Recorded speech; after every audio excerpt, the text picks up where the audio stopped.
Աստված ասում է, որ տեսավ մարդը սենց է, եւ հետո զղջաց ասաց վերացնեմ, որտեվ լավ բան չի ինքը անում։ Բայց ասում է աշխարհում մարդկանց մեջ մի մարդ կար, ինքը շիտակ սիրտ ուներ, Աստծո հետ ուղիղ էր վարվել։ Եվ ասում է սրա պատճառով չավարտեց ու վերացրեց։ Նոյը,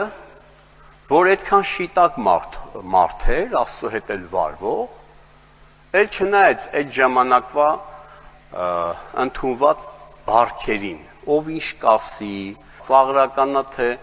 ծաղրական չի, իր ունեցվածքը ներդրեց եւ նյութեր առավ եւ սարքեց տապանը։ Ավելին ասեմ, այդ ամբողջ ընթացքում ծաղրում էին, քան ունեցվածք ունես, այս ինչ է սարքում։ Այդ ամբողը տեսնում էր մեկ էլ կենթանիները զույգ, առյուծն ու գառը իրար հետ գալիս են, տեսնում են, որ Աստված գործ անում, այս սրանց վարքը չի, ամեն ինչ գերբնական, բայց ոչ մի մարդ չմտավ։ Ուրեմն հենց որ բոլոր այդ ամենը կատարվեց, մեկ էլ արդեն ընտանիքը ներսում է, կենթանիները ներսում են, մեկ դուռը փակվեց։ Դուռը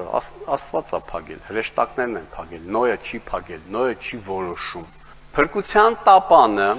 հետագայում Աստծո խոսքը ասում է, որ Տեր Հիսուսը հենց այդ փրկության տապանն է։ Հիմա մենք զուգահեռներ անցկացնենք